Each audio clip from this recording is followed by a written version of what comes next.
Hello everyone, welcome to WiFi study changing the way of learning. स्वागत है आप सभी लोगों का इंडिया के number 1 study channel WiFi study पे, which is part of Unacademy. तो दोस्तों शुरू करते हैं आज का हमारा वन वर्ड और इडियम्स का सेशन।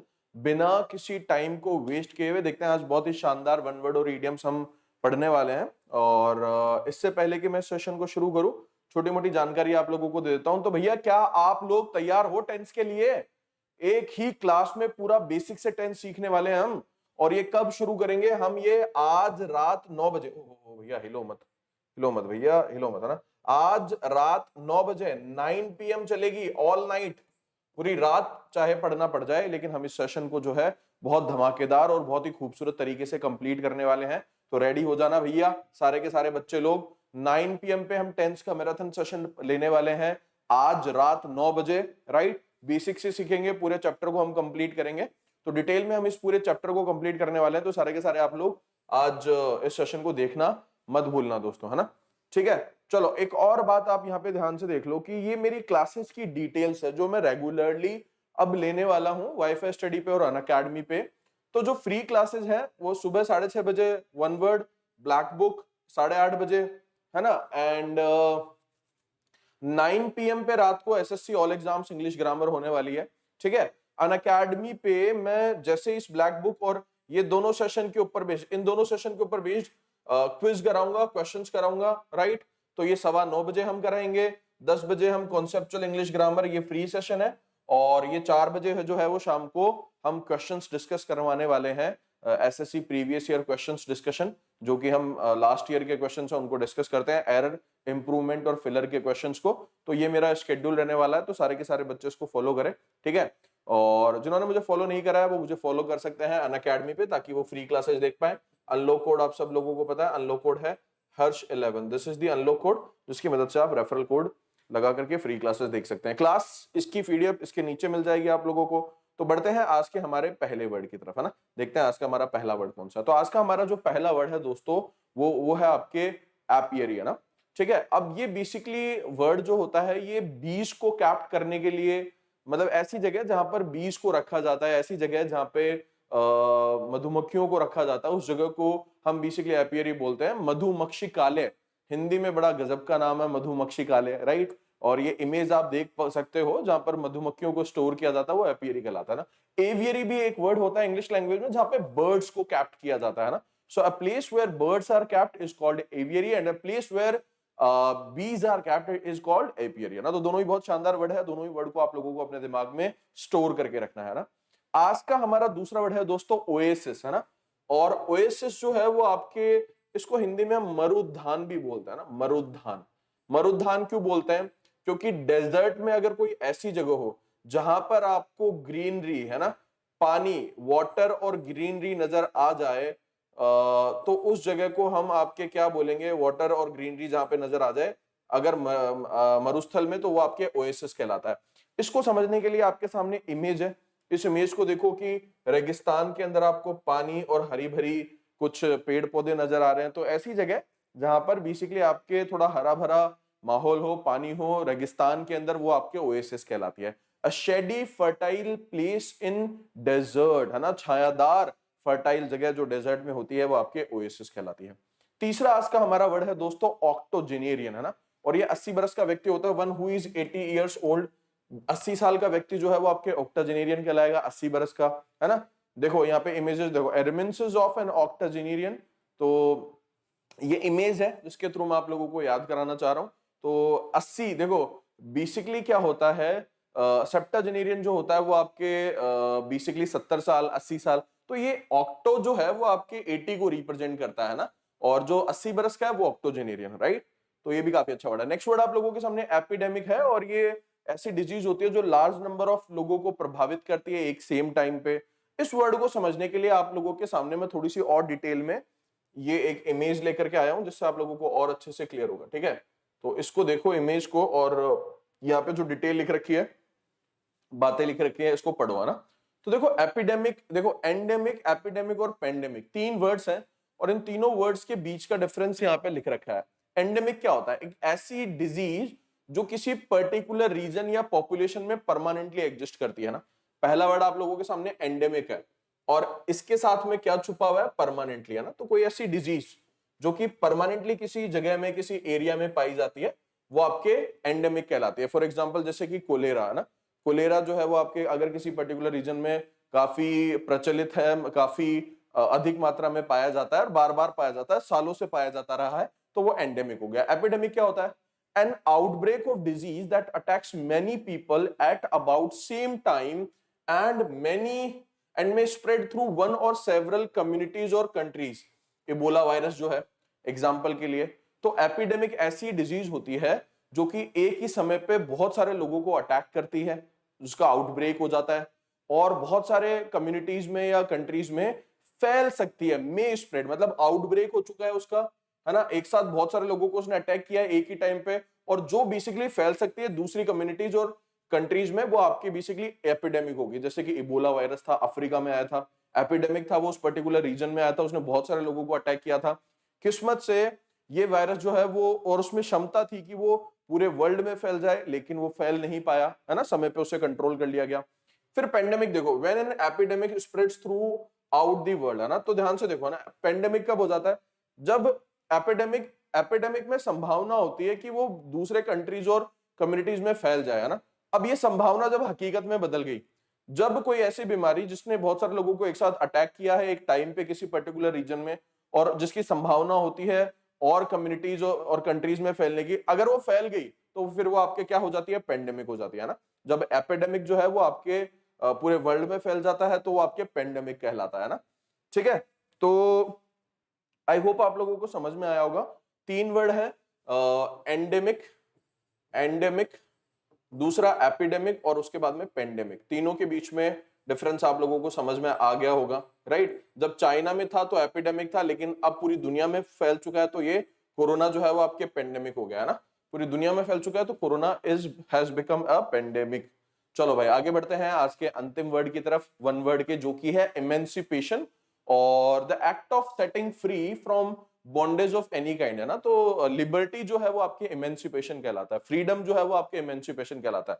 मुक्ति बोल दो, स्वतंत्रता बोल दो, सब इसके सिनोनिम है। और यहाँ पे अब्राहम लिंकन की फोटो है साहब, और इन्होंने बेसिकली इमेंसिपेशन दिलाया था स्लेवरी से, है ना। जो गुलामी थी अफ्रीकन लोगों की, जो गुलामी थी, ब्लैक अफ्रीकन लोग जो थे वो, वो गुलामी स्लेवरी का कानून था, राइट। तो ये बेसिकली उनसे जो एमेंसिपेशन दिलाया गया था वो आपके अब्राहम लिंकन का उसमें रोल था बहुत बड़ा। तो ये वहीं से ये इमेज लिया ना। तो ये जो 5 वर्ड मैंने अच्छा आप लोगों को पढ़ाए हैं, अच्छा ये ऊपर ये थोड़ा सा चेंज करना भूल गया वो बच्चा, कोई बात नहीं, है ना। ये जो अपन ने करवाया है ये चेंज यहाँ पे भूल, अपन इसको जो है वैसे अपने दिमाग से ही कर लेंगे, है ना। इन 5 को तो छोड़ो, ये 5 आपके सामने वर्ड है, एंड इन 5 वर्ड्स को आप लोगों को बेसिकली 5 सेंटेंसेस के अंदर ये जो 5 वर्ड आप लोगों ने सीखे हैं ये आपको मैच करना है ना। ठीक है, तो देखो पहला, we went to an and got real sheets of used beeswax, right. अब ये बीज वैक्स बी का जिक्र कर रहा है, तो ऑब्वियस सी बात है यहाँ पे कौन सा वर्ड आएगा? एपियरी वर्ड आएगा, है ना। We got to an apiary, हम एक एपियरी गए और वहां पे बीज की वैक्स को जो है वो हमने रियल शीट्स, बी वैक्स की रियल शीट्स को हमने प्राप्त किया। नेक्स्ट आप लोगों के सामने, the immaculately tended gardens are and dash in the midst of Cairo's urban sprawl, है ना। अब कायरो के अर्बन जो स्प्रॉल है उनके अंदर ये गार्डन्स जो है वो क्या है? भी शायद ओएसिस है। चलो इसको हम देखेंगे, कंफर्म करेंगे। तीसरे सेंटेंस की तरफ बढ़ते हैं। Rumours were rampant that the dash was senile and in poor, ठीक है, इसको भी हम देखते हैं। चौथा देखो, the dash was caused by a particular world flu germ. अब यहाँ पे तो आपके एपिडेमिक आएगा, है ना, ऑब्वियस सी बात है, किसी बीमारी के बारे में बात हो रही है, और किसकी वजह से? वायरस जनित जो जर्म है, फ्लू जर्म है, उससे ये एपिडेमिक फैला है। और अंतिम देखो यहाँ पे, proclamation abolish slavery in the United states, तो यहाँ पे इमेंसिपेशन वर्ड आएगा। आप सभी लोगों को पता है, अभी वो इमेज से भी आप लोगों को समझ में आया था। फ्रीडम, इमेंसिपेशन प्रोक्लेमेशन जो है वो स्लेवरी के खिलाफ, फ्रीडम जो है प्रोक्लेमेशन यूनाइटेड स्टेट्स में जो है वो हुआ था, और अब्राहम लिंकन का उसमें बहुत बड़ा रोल था। एपिडेमिक आ गया, एमेंसिपेशन आ गया, एपियरी आ गया। तो जो दूसरा वर्ड है वहां पे ओएसिस आएगा 100%, राइट। गार्डन्स, और यही ग्रीनरी वाले गार्डन्स, और पानी जो होता है डेजर्ट में ओएसिस कहलाता है, तो दूसरे में ओएसिस ही आएगा। उसके बाद में नेक्स्ट वर्ड कौन सा है, रूमर्स वर रैम्पेंट। एक वर्ड जो है वो मैं भूल रहा हूँ, एक वर्ड मैं आप लोगों के सामने भूल रहा हूँ। हाँ जी, बिल्कुल है ना, rumours were rampant that the octogenarian, यहाँ पे अंतिम वर्ड आपके ऑक्टोजेनेरियन आ जाएगा, ठीक है। तो इसको थोड़ा सा मैच द कॉलम आज कल और बेहतर बनाएंगे। आज ये 5 सेंटेंस थे और बढ़ते हैं ईडियम्स की तरफ। तो देखते हैं आज की पहली ईडियम कौन सी है। ब्लोइंग योर ओन ट्रम्पेट का मतलब होता है खुद की ही तारीफ करना। To praise your own abilities and achievement, है ना। तो अपनी खुद की एबिलिटीज की तारीफ करना, बोस्ट करना जो है वो आपके ब्लोइंग योर ओन ट्रम्पेट कहलाता है। Anyone will tell you she is one of the best journalist we have got although she never blows her own trumpet, है ना। वो कभी भी खुद का ट्रम्पेट जो है वो ब्लो नहीं करती है ना। बेस्ट आर्टिस्ट है लेकिन कभी भी खुद की तारीफ खुद नहीं करती है। ब्लोइंग योर ओन ट्रम्पेट का मतलब होता है खुद की तारीफ खुद ही करना, है ना। नेक्स्ट है आपके एन एक्स टू ग्राइंड। इसका मतलब होता है to have private reasons for being involved in something और for arguing for a particular cause, है ना। तो खुद का स्वार्थ होना किसी पर्टिकुलर चीज में, है ना। जब आपके किसी कार्य को करने में आपके खुद के स्वार्थ जो है वो जुड़े हुए हो, जैसे पॉलिटिशियंस जो होते हैं ना, उनके वो कभी भी कोई काम बिना स्वार्थ के नहीं करते, बिना एक्स टू ग्राइंड वो कोई भी कार्य नहीं करते। उनके खुद के स्वार्थ होते हैं, दिखाते ऐसे हैं कि वो सोशल सर्विस कर रहे हैं लेकिन उनके खुद के भी स्वार्थ जुड़े हुए होते हैं ना। एक्स टू ग्राइंड का मतलब यही होता है कि आपका खुद का स्वार्थ जुड़ा होना एक पर्टिकुलर पर्पस के साथ में, जो आप दिखाना नहीं चाहते, दर्शाता नहीं चाहते, है ना। ही क्लेम टू बी डिसइंटरेस्टेड, है ना। उसने ये क्लेम करने की कोशिश करी कि वो डिसइंटरेस्टेड है, मतलब इम्पार्शियल है।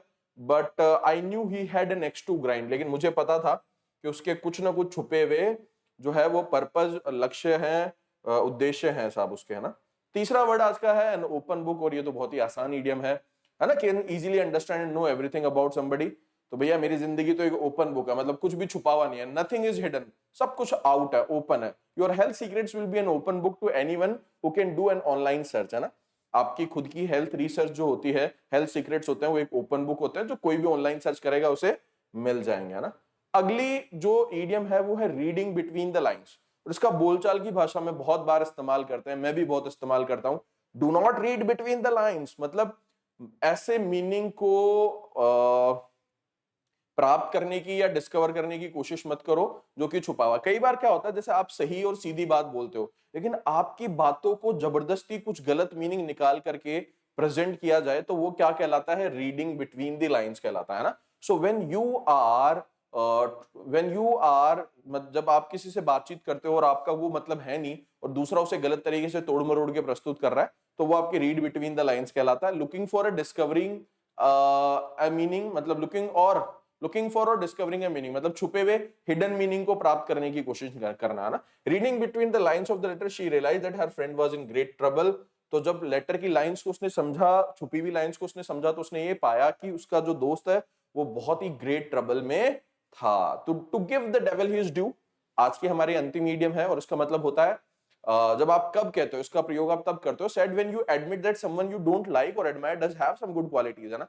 तो कोई व्यक्ति जिसे आप पसंद नहीं करते हो, जो आपके कंफर्ट जोन में बिल्कुल भी नहीं आता हो, जिसको आप बिल्कुल भी लाइक नहीं करते हो, अगर वो व्यक्ति जो जिसे आप एडमायर नहीं करते हो, पसंद नहीं करते हो, जिसे आप लाइक नहीं करते हो, है ना, अगर उसमें कुछ अच्छी क्वालिटीज हैं, तो वो आपके क्या कहलाता है, to give the devil his due कहलाता है। I don't like her views but still I give the devil her due, she has always something important to say. मुझे उसके व्यूज पसंद नहीं है बट मैं उसे फिर भी जो है उसका ड्यू देता हूँ, डेविल को उसका ड्यू देता हूँ, और उसका हमेशा कुछ ना कुछ इंपॉर्टेंट होता है कहने के लिए। She has always has something important to say, है ना। सो कोई ऐसा व्यक्ति जिसको आप पसंद नहीं करते, अच्छी क्वालिटी हो, give a devil his due, है ना। सो दोस्तों ये मेरा रेफरल कोड है, इसकी मदद से आप अनअकैडमी प्लस सब्सक्रिप्शन ले सकते हैं किसी भी कैटेगरी में, है ना। एसएससी में, बैंकिंग में, सीडीएस में, किसी भी कैटेगरी में आप मेरे रेफरल कोड का प्रयोग कर सकते हो, राइट। लेना क्या है, करना क्या है, जैसे फॉर एग्जांपल आपने एसएससी की कैटेगरी चूज करी, इस कैटेगरी को चूज करने के बाद में आपको गेट सब्सक्रिप्शन पे आपने क्लिक किया, इस पे क्लिक करने के बाद में साल भर का प्लान है, 12 महीने का प्लान है, इसको चूज करो। 10% का आपको इंस्टेंट डिस्काउंट मिलेगा जैसे ही आप मेरे रेफरल कोड को लगाओगे ना। तो जैसे प्लान चूज किया 10% का डिस्काउंट आपको मिलेगा और ये 5,850 रुपए का पड़ जाएगा। तो आप ले सकते हो इस रेफरल कोड की मदद से। आपको 200 से ज्यादा फैकल्टीज जो है, 200 प्लस फैकल्टीज आपको मिलेंगे, मैथ्स, इंग्लिश, रीजनिंग, जीके के बेहतरीन एजुकेटर्स आप लोगों को मिलेंगे।